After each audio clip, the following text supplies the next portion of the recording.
if you want something out of life, if you want to change yourself, if you want to acquire something, if there's some goal that you want to reach, that is really not easy as some people will make us feel. That living your dream, changing your behaviors, overcoming negative habits, it's challenging. It's hard. Most people go through life never discovering what their talents are.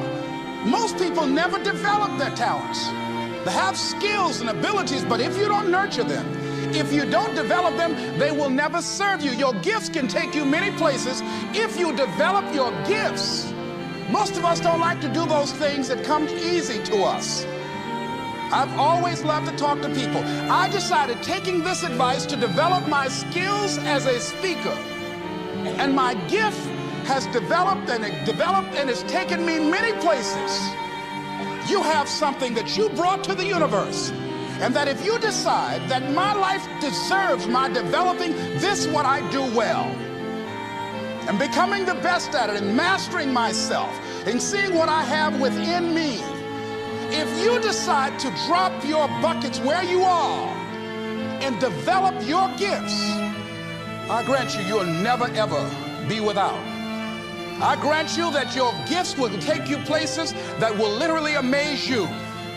I grant you that if you begin to work to develop your gifts, you'll develop a strong sense of happiness. You'll get a larger vision of yourself, because part of beginning to get a larger vision of yourself, all of us need some area of our lives where we can have a feeling of competence. That people know when they think about this area, that's something you do. That you eat and sleep that, and that you do that, and people know it, and you know it, and you know that you know this. If you don't know anything else, you know this. Can you tell I know what I'm doing? Oh, hello. You know this. So you've got to work on it. When other folk are having a good time, you've got to have the strength of character to concentrate, to read, to digest information. If you decide, in any particular area that you're concerned about, to make a conscious, deliberate, determined effort to read one book a month in that area, in 5 years, you'll be among the top 5% experts in the world. I read a minimum of 2 books a week. The average American reads only 1 book a year.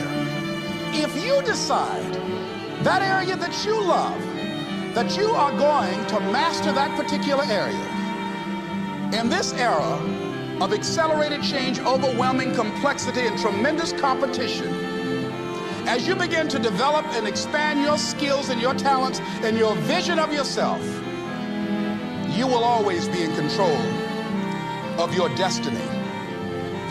The next thing is, whatever it is that you want to do, you want to do it massively. I have a friend who was telling me that his sales were down. I said, well, how many phone calls you make a day? He said, 25. I said, double them. Make 50 or 75 or 100. He said, oh man, that's just too much. I said, what do you mean too much? You behind on your bills? You're talking about too much? You know one way to get back on your feet real quick is to miss 2 car payments? You talking about you're tired? There's no competition out here. Decide that you're going to push yourself. Most people won't do that. Most people give up on themselves easily. You know the human spirit is powerful. There's nothing as powerful. It's hard to kill the human spirit. There's Benjamin Disraeli, a man who became the head of a country at a time when Jews were not allowed out after 10 o'clock. They said, how did you do it? How do you achieve it against such great odds? He said, nothing can resist the will of a people that will stake even their existence on the extent of their purpose for good. That when you have a made-up mind, when you decide that you want to do something, I was reading something the other day, he said, the power to hold on in spite of everything, the power to endure, this is the winner's quality. The hunger, the ability to face defeat again and again without giving up. This is a winner's quality. You have that quality within you. When you're hungry, you don't care about the facts. You don't care about the odds. Doug Williams played for the Washington Redskins, quarterback. John Elway of the Denver Broncos in the Super Bowl. Everybody was talking about Elway, Elway. After the Super Bowl, when Doug Williams made a historic passing game, asked him, said, how were you able, in spite of all of that negative publicity saying that you couldn't win, how did you do it? He said, I ignored my critics. I just didn't pay any attention to them. I ignored myself because they kept on saying it so much. There were times I doubted whether or not I can do what I needed to do. There's a Doug Williams in everybody here. There's greatness in you. And you've got to learn how to tune out the critics outside and the critic inside. And says, I'm going to do this. I'm going to harness my will. And I'm not going to let anything stop me. I deserve this. I'm going to do it until. And this friend, I told him, said, start increasing your calls. I said, I make 100 calls a day. I got a callus in my ear. My ear kind of dark. You can't see it, but it's there.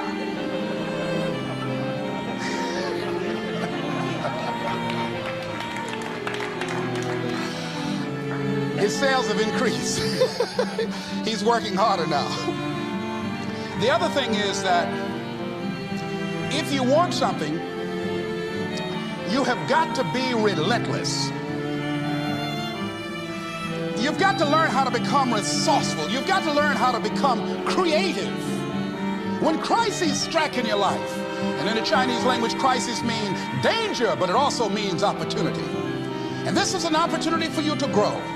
And you've got to be so relentless, regardless of what comes down the pike, that you're always looking for a way to get over, always looking for a way that you can break through, always looking for a way that you can win, always looking for a way that you can strike a telling blow. And pretty soon, I think there's some people watching us in the universe that say, wait, let's call a meeting over here. You know that guy Mustafa? Look at him down there. He won't stop. Just that fool don't know he can't get over. Look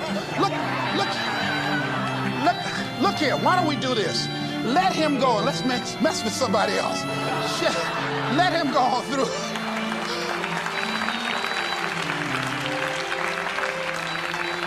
Life will just get tired of whipping you sometimes. And just say, let's just let this one go.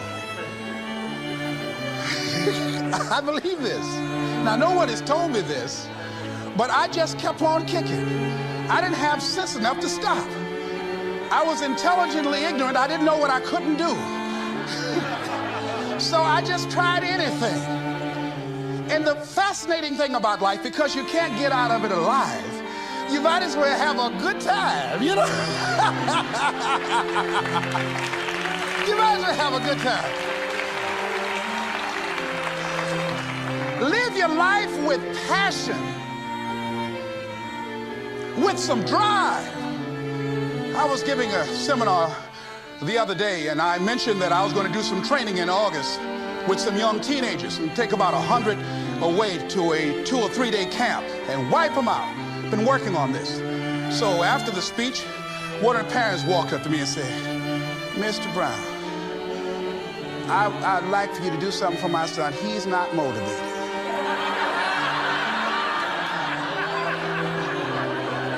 I said, I wonder why.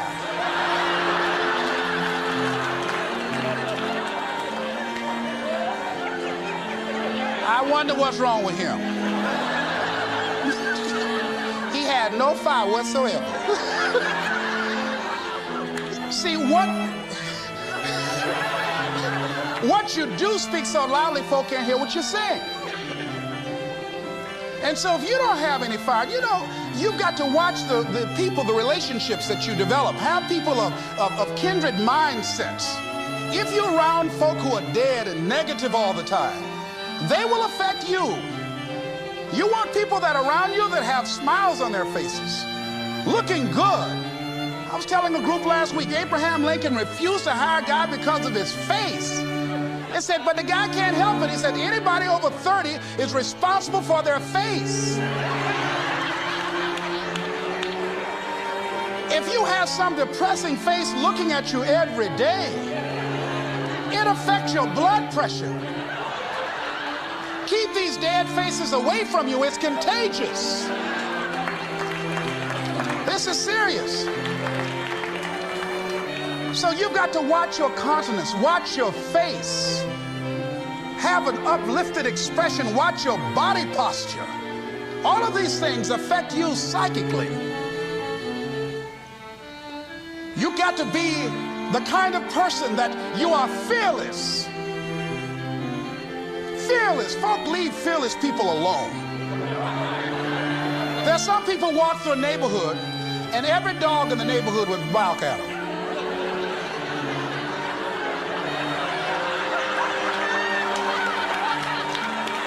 But there's some people come through and ain't nobody gonna mess with this.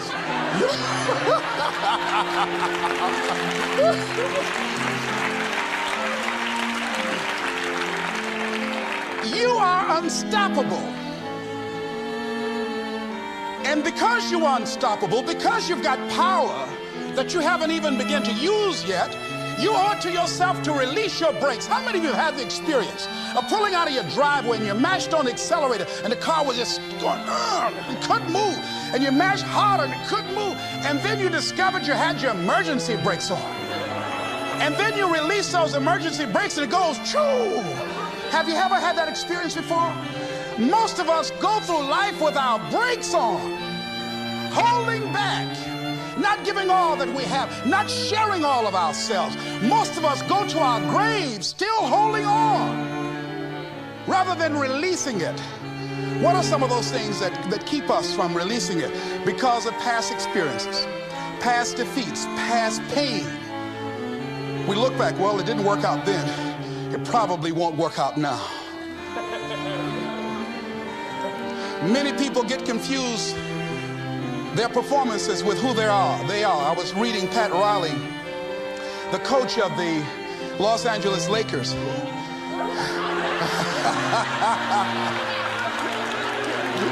But you're going to like this quote here.